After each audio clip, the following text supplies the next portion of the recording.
नमस्कार मित्रों, माता रानी की जय हो। माता रानी सबको खुश रखे, सबका जीवन अच्छी खुशी बहती। तो इसी मनोकामना के साथ मैं विश्वनाथ शास्त्री एक बार फिर हाजिर हूँ आपके लिए ज्ञानवर्धक विधि लेकर। मित्रों, इस विधि में हम आपके लिए एक ऐसा समाधान लेके आए हैं जो आपका किसी भी प्रकार का अगर मतभेद चल रहा है अपने ही परिवार की किसी सदस्य के साथ, वो हो सकता है आपके भाई के साथ हो, आपकी बहन के साथ हो, माता के साथ हो, पिता के साथ हो, किसी भी प्रकार का यदि कोई मतभेद है परिवार के बीच, तो किस प्रकार आप अपने इस मतभेद को खत्म कर सकते हैं, इस विधि में हम आपको यही बताने के लिए आए हैं। मित्रों, इस विधि का सबसे ज्यादा इस्तेमाल जो किया जाता है वो किया जाता है यदि आपने अपनी सहमति से, परंतु परिवार की सहमति के बिना यदि आपने प्रेम विवाह किया है, अर्थात यदि आपने परिवार को बिना बताए या उनकी बिना सहमति से यदि आप किसी से प्रेम विवाह कर लेते हैं, परंतु परिवार को इससे बहुत दुख पहुंचता है। इतना दुख पहुंचता है कि वो इस विवाह के बाद आपसे किसी भी प्रकार का रिश्ता रखने के लिए तैयार नहीं रहते, आपसे हर प्रकार का रिश्ता तोड़ने के लिए तैयार हो जाते हैं। यहाँ तक कि आपको ये भी कह दिया जाता है कि जीते जी हमें अपनी कभी शक्ल तक मत दिखाना। मित्रों, इसमें उनकी गलती नहीं है, आपने गलती जरूर की है, क्योंकि एक किसी भी पुत्र या पुत्री का विवाह माता पिता के लिए सिर्फ और सिर्फ पारिवारिक उपलक्ष्य नहीं होता, ये एक सामाजिक उपलक्ष्य भी होता है। और जो आपकी इस गलती की वजह से एक सामाजिक उपलक्ष्य का सपना उनका मात्र एक सपना बन के रह जाता है, तो किसी के साथ भी अगर इस प्रकार का व्यवहार हो तो उसकी भावनाओं को चोट पहुंचती है। तो उनका ये जो व्यवहार आपको देखने को मिलता है ये एकदम स्वाभाविक है, इसमें किसी प्रकार की किसी की भी कोई गलती नहीं है। आप अपनी जगह ठीक हैं, उनकी भी कोई गलती नहीं है, वो अपनी जगह ठीक है। तो हम आपके लिए इसी विधि द्वारा किस प्रकार आपके परिवार के सदस्यों के साथ यदि आपका कोई मतभेद बन चुका है और वो मतभेद आपकी लाख कोशिशों के बाद भी अगर खत्म नहीं कर पा रहे हो, तो यह मतभेद आप इस विधि द्वारा खत्म कर सकते हैं, ये आपको पूरा आश्वासन हम देते हैं। तो चलिए मित्रों, शुरू करते हैं। शुरू करने से पहले यदि आपने हमारे चैनल को सब्सक्राइब नहीं किया है तो हमारे चैनल को सब्सक्राइब करें, साथ ही इस वीडियो को लाइक करें ताकि इस चैनल पर आने वाली सभी वीडियो की जानकारी आपको मिलती रहे। हो सकता है अगली वीडियो उस समस्या पे हो जो समस्या आपकी हो या फिर आपकी समस्या से जुड़ी हुई हो। तो यदि आप इस चैनल को सब्सक्राइब करके रखेंगे तो हर वीडियो की जानकारी आपको मिलती रहेगी और आप अपनी समस्याओं का समाधान आसानी से कर सकते हो। और यदि इसके अलावा आपके जीवन में कोई ऐसी समस्या है जिसका आप अपने स्तर पर समाधान नहीं कर पा रहे हो, आपने कई जतन किए परंतु समस्या का समाधान नहीं हुआ, किसी और से भी जतन करवाए परंतु फिर भी समस्या का समाधान नहीं कर पाए हो, तो भी घबराने की आवश्यकता नहीं है। मित्रों, हमारे संपर्क सूत्र आपकी स्क्रीन पर चल रहे हैं, आप बेझिझक निसंदेह हमें फोन कीजिए, आपकी समस्याओं का पूरी विधि के अनुसार समाधान किया जाएगा और यह सुनिश्चित किया जाएगा कि इस प्रकार की समस्या कभी आपके जीवन में दोबारा ना आए। मित्रों, मैं आपको कुछ सावधानी यह बताना चाहता हूँ कि यदि आप इस विधि का इस्तेमाल करना चाह रहे हैं तो आप कीजिए, परंतु इस बात का ध्यान रखिए कि यह विधि आप तभी कीजिए जिस दिन आपने मांस, मच्छी, मदिरा आदि का सेवन ना किया हो। और यदि कोई बालिका, कोई कन्या इस विधि का इस्तेमाल करना चाहती है तो वो इस बात का ध्यान अवश्य रखे कि यह विधि कभी भी कठिन दिनों में ना करें। आप शारीरिक रूप से जब शुद्ध हो तब आप कीजिए, आपको इस विधि द्वारा सर्वश्रेष्ठ परिणाम मिलेगा। और यह विधि जैसा दिखाया जा रहा है आप वैसा ही कीजिए, क्योंकि ये जो विधियां हैं ये शास्त्रों अनुसार होती हैं। अगर किसी प्रकार की कोई गलती होती है तो दिक्कतों का सामना करना पड़ सकता है। हम आपको हर विधि करके इसलिए दिखाते हैं ताकि कोई भी विधि आप जब खुद अपनी समस्या के समाधान के लिए करने के लिए बैठे तो आपसे किसी प्रकार की कोई गलती ना हो, क्योंकि अगर आप कोई भी विधि सही करोगे तभी आपको उसका परिणाम मिलेगा, अन्यथा समय व्यर्थ के अलावा कुछ नहीं होने वाला। तो चलिए मित्रों, शुरू करते हैं। शुरू करने से पहले मैं मित्रों विधि के समय के बारे में आपको बताता हूँ कि ये जो विधि है ये बहुत ही खास है और इसका जो समय है ये भी बहुत ही खास होता है। यह विधि आप रक्षाबंधन के 9 दिन के बाद कभी भी कर सकते हो, अर्थात जो पूर्णिमा के दिन रक्षाबंधन होता है उस पूर्णिमा के 9 दिन बाद। ये जो 9 दिन का समय है, इन 9 दिनों में आपको यह विधि करनी है। पूरे साल में आप ये विधि नहीं कर सकते। पूरे साल में 365 दिनों में मात्र ये 9 दिन ऐसे होते हैं जब आप इन दिनों का इस्तेमाल करके ये विधि कर सकते हो। ये विधि इतनी खास इसीलिए है क्योंकि ये अचूक है, इसके द्वारा किया गया कोई भी समाधान अधूरा नहीं रहता, वो आपको पूर्ण और सर्वश्रेष्ठ परिणाम देके जाता है। इसीलिए विधि का समय बहुत ही अनुकूल है। हाँ, ये जरूर है कि आप इसको सूर्यास्त सूर्योदय कभी भी कर सकते हैं, कोई जरूरत नहीं है आप इसको दिन में करें या रात में करें, जब भी आपको समय मिलता है अपनी सहूलियत के हिसाब से, अपनी दिनचर्या के हिसाब से आप इस विधि को दिन हो या रात कभी भी कर सकते हैं। परंतु इस बात का ध्यान रखें कि ये जो विधि होती है ये पूरी तरीके से गुप्त रूप में की जाती है। किसी भी प्रकार की अगर कोई तांत्रिक शास्त्र के अनुसार या मांत्रिक शास्त्र के अनुसार की विधि आप करते हैं तो ये सारी विधियां तंत्र शास्त्र के अनुसार हो या मंत्र शास्त्र के अनुसार हो, होती सारी गुप्त में ही है। तो आप इस बात का अवश्य ध्यान रखें कि आप ये जब विधि करने के लिए बैठे तो यह विधि पूरी तरीके से गुप्त में आप कीजिए। एक बार आपका काम हो जाए, आपको अपना सफलतापूर्वक परिणाम मिल जाए, उसके बाद अगर किसी को पता चलता है तो कोई दिक्कत परेशानी नहीं है, परंतु जब तक आपको अपना लक्ष्य प्राप्त न हो जाए तब तक यह विधि गुप्त में रहनी चाहिए।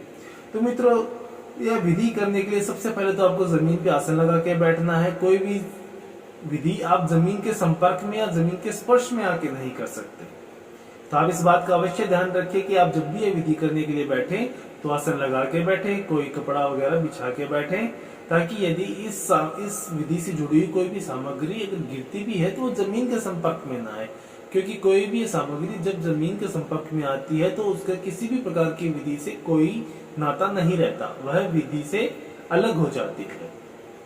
तो मित्रों, यह विधि करने के लिए आपको सबसे पहले जरूरत पड़ेगी एक पात्र में गंगा जल की। यह पात्र किसी भी प्रकार का हो सकता है, कांच का हो सकता है, प्लास्टिक का हो सकता है, स्टील का हो सकता है, लोहे का, तांबे का, पीतल का, किसी भी प्रकार का ये पात्र हो सकता है। उस पात्र में आपको गंगा जल लेना है और आपको जरूरत पड़ेगी 2 तुलसी के पत्तों की।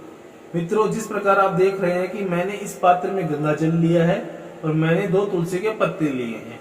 अब आपको करना ये है कि जब भी आप ये विधि करने के लिए बैठे, सबसे पहले तो आपके मस्तिष्क में यह बात स्पष्ट होनी चाहिए कि आप ये विधि किसको करने के लिए कर रहे हो।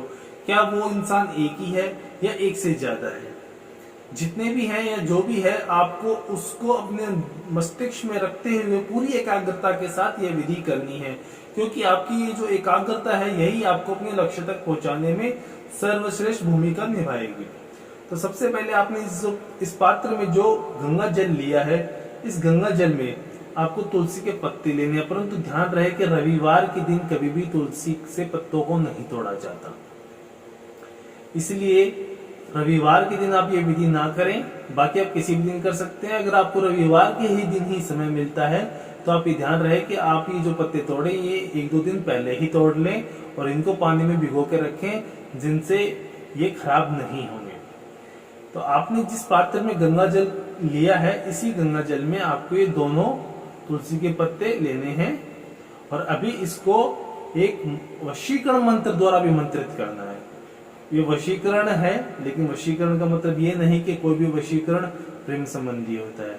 वशीकरण का इस्तेमाल आप किसी के लिए भी कर सकते हो, बस आपकी नीयत ठीक होनी चाहिए।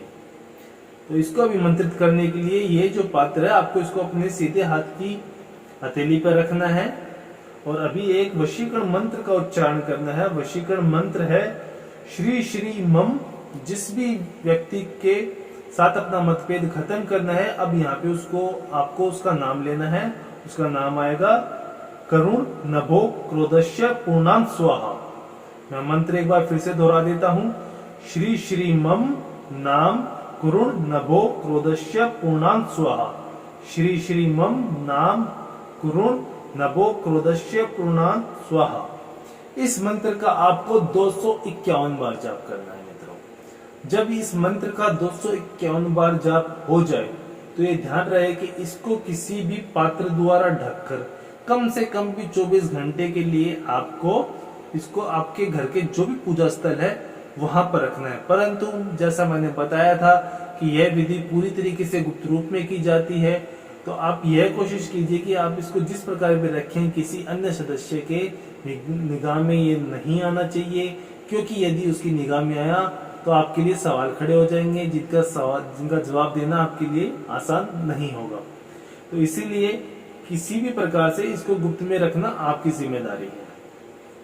और जब इस विधि को किए हुए 24 घंटे हो जाए तब आपको एकदम शुद्ध शरीर के साथ स्नान वगैरह से निर्मित होकर दिन भर के नित्य कर्म खत्म करके शुद्ध शरीर के साथ शुद्ध मन के साथ आपको यह पात्र पूजा स्थल में से लेना है और अपने नजदीकी किसी भी शिवालय में जाना है। शिवालय मतलब जहाँ पे शिवलिंग की पूजा की जाती हो।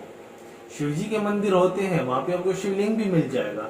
आपको किसी भी शिवालय में जाना है और यह जो गंगा जल है, यह गंगा जल और ये तुलसी के पत्ते, ये जो भी सामग्री आपने अभी मंत्रित करके तैयार की है 24 घंटे पहले, यह आपको उस शिवलिंग पे अर्पण करना है।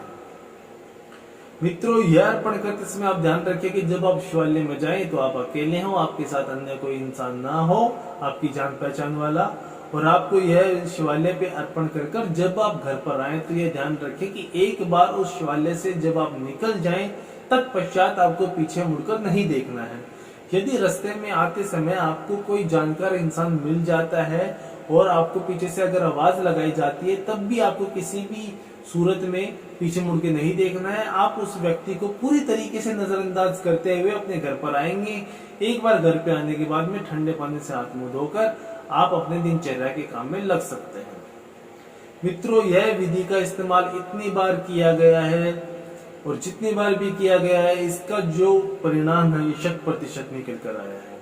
बस शर्त सिर्फ एक होती है कि विधि को गुप्त रखा जाए, और दूसरी जो एक सीमित शर्त होती है हमारी सभी विधियों में कि यह विधि कोई भी व्यक्ति, कोई भी महिला, कोई भी पुरुष कर सकता है, परंतु जिसकी समस्या है, जिसके परिवारों के साथ उसका मतभेद चल रहा है, यह विधि उसको खुद को करनी पड़ेगी। उसकी मदद के लिए उसका कोई अन्य मित्र या अन्य कोई साथी नहीं कर सकता, तो यह विधि खुद को करनी पड़ेगी।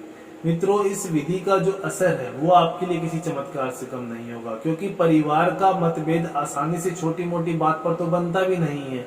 अगर मतभेद बन चुका है तो जाहिर सी बात है कोई ना कोई बड़ी बात पे ही बनेगा। उस बड़ी बात को, भले वो बात कितनी भी बड़ी क्यों ना हो, उस इंसान के मन में आपके प्रति वो लालसा आएगी, उस इंसान को आपकी फिक्र होने लगेगी, चिंता होने लगेगी। जिस प्रकार एक माँ को अपने पुत्र की, अपनी पुत्री के, अपने संतान की फिक्र होती है, उसी प्रकार जो भी रिश्ता है आपसे, उसी रिश्ते के हिसाब से उस इंसान के मन में आपके प्रति प्रेम जागृत होगा। और मित्रों, इस प्रेम जागृत होने के बाद में उसके मन में आपके प्रति जो भावना का विक्षेपण होगा वो इतना ज्यादा होगा कि वह इंसान अपने आकर्षण को रोक नहीं पाएगा, और जो भी कसाकसी आपके रिश्ते में आई हुई है उसको भुलाकर आपसे अपने रिश्ते मधुर बनाने ही होंगे। उसके पास दूसरा कोई अन्य रास्ता ही नहीं होगा। मित्रों, विधि हम आपको इसीलिए बताते हैं ताकि आप इसके द्वारा अपनी समस्याओं का समाधान कर सकें। सिर्फ देखने के लिए नहीं बनाया जाता कोई भी। यह इसीलिए होता है कि कोई भी इंसान यदि इस प्रकार की समस्या का समाधान नहीं कर पा रहा है तो इन विधियों द्वारा वो समाधान कर पाए।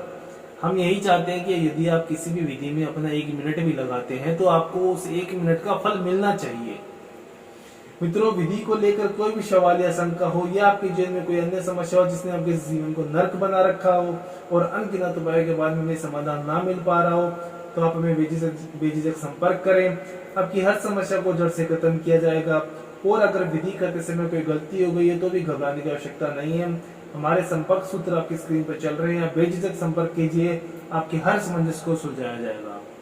इसी के साथ जय माता दी मित्रों, और यदि आप भी माता रानी को मानते हो तो कमेंट बॉक्स में जय माता दी अवश्य लिखें। साथ ही हमारे चैनल को सब्सक्राइब करें। सब्सक्राइब करना बहुत ही आसान है।